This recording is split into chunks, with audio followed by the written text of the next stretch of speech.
Et bonjour à tous, on se retrouve pour une vidéo un petit peu spéciale parce qu'on va parler du Seigneur des Anneaux, la traque de Gollum. Alors pour ceux qui ne sont pas au courant, et oui, on aura bientôt de nouveau un film Le Seigneur des Anneaux au cinéma en live action, prévu pour fin 2027, de la traque de Gollum, hein, de Hunt of Gollum avec mon anglais parfait. Bon, le titre n'a pas encore été traduit, mais normalement ça devrait être la traque de Gollum. Et normalement ça va raconter l'histoire de Gollum entre la trilogie de Hobbit et la trilogie du Seigneur des Anneaux, ça va faire un peu le pont entre les deux avec potentiellement des flashbacks de sa jeunesse, je me dis possiblement plus des éléments quand même du Seigneur des Anneaux. Du coup, la Warner nous a dévoilé un premier extrait avec l'annonce d'une partie du casting. Je vais un petit peu diminuer le son parce qu'ils ont mis le son hyper fort et je vais vous montrer ça.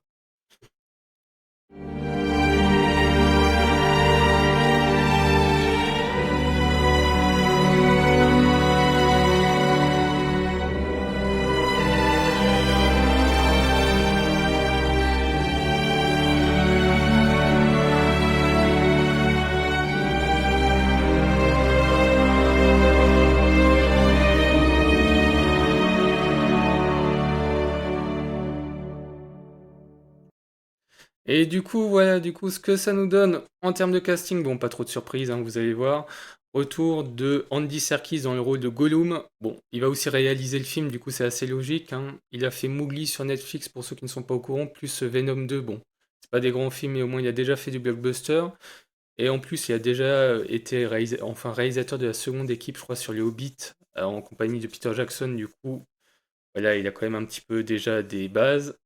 Retour bien entendu de Ian McKellen en Gandalf, ça c'était attendu. Lee Pace en Thranduil aussi assez logique. Et Elijah Wood en Frodon. Là où ça va diviser à mort, et globalement, de toute façon, quoi qu'il fasse, ça aurait divisé. Aragorn ne sera plus joué par Viggo Mortensen, mais par Jamie Dornan. Alors je ne le connais pas personnellement, si vous avez un avis dessus, n'hésitez pas à le donner. Bon, il a joué dans 50 nuances de Grey. Bon, quand je vois ça, pas forcément hyper convaincant, mais à voir ce que ça donne. Du coup, physiquement, ça va donner ça, à voir le look qu'ils vont lui donner dans le film pour qu'il ressemble à Viggo Mortensen. Bon, après, ils étaient dans un cas, de toute façon, j'ai envie de vous dire, quoi qu'ils fassent, ça divisait. Soit ils auraient gardé Viggo Mortensen et ils auraient dit, ouais, mais il est trop vieux pour faire le rôle. Je pense même que l'acteur était pas trop chaud pour revenir. Sinon, on aurait pu le rajeunir numériquement, mais ça aussi, ça divise.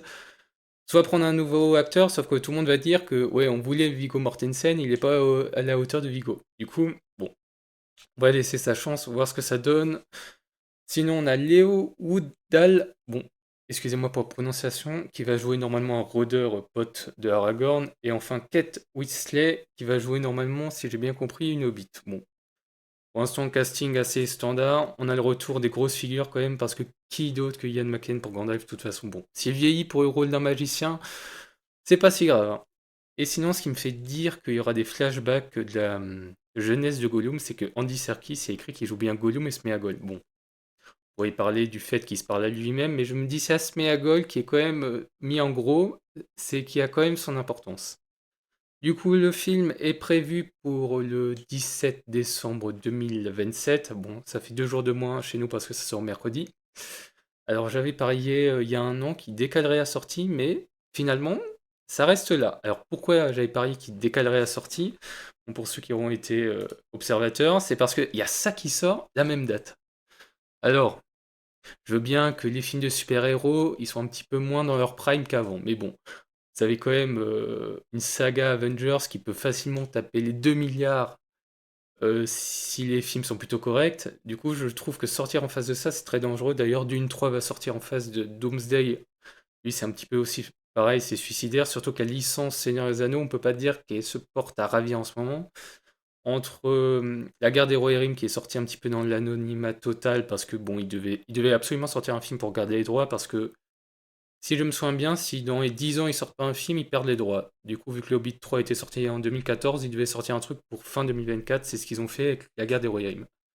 Du coup, c'était un peu sorti à l'arrache, alors que normalement, ce film, c'est surtout pour relancer un petit peu la saga. On a aussi eu les Anneaux de Pouvoir qui se sont fait énormément critiquer à raison, je trouve. Et sinon, on a pas mal de jeux élotaires qui sont sortis, mais qui n'ont pas forcément été très convaincants. Du coup, j'ai envie de vous dire, c'est un peu. Ça va soit peut-être un petit peu enterrer la licence, Senzano, ce film, soit la relancer, à voir ce que ça donne. D'ailleurs, est-ce qu'on a un petit synopsis? Bon, normalement, vous savez tous ce que ça va être, hein, Gollum, les aventures de Gollum. Pas de pub! Annoncé en 2023. Ah oui, ça a été quand même annoncé depuis 4 ans. Bon, pas de synopsis, si le récit devrait se dérouler en marge du début des aventures de Frodon, alors que Gollum est traqué par les sbires de Sauron pour les informations qu'il détient sur l'anneau unique. Parce que normalement, comme vous avez pu voir dans le film, il se fait capturer par Sauron, où il se fait interroger. La comté! Et après il se fait libérer. Il y a des petites aventures. Il se fait capturer après par Gandalf, qui est ramené normalement chez Thranduil. C'est pour ça qu'il y a Lee Pace en Thranduil qui va revenir. Après, à voir comment ils vont finir le film, potentiellement peut-être en Moria au moment où, où ils tombent sur la communauté de l'anneau. Ça pourrait être pas mal. Sinon, à voir aussi au niveau du casting, est-ce qu'on aura quelques surprises, genre un Orlando Bloom qui est envoyé par Thranduil pour dire que Gollum s'est échappé? Est-ce qu'on aura peut-être un Martin Freeman qui va jouer un Bilbon plus âgé? Possible aussi. Bon, en tout cas, dites-moi ce que vous pensez de ce projet dans sa globalité en commentaire, du non-retour de Viggo Mortensen, du retour d'autres acteurs. Et j'espère que cette vidéo vous aura plu. On se retrouve pour une nouvelle vidéo. Oui, assez court, mais voilà.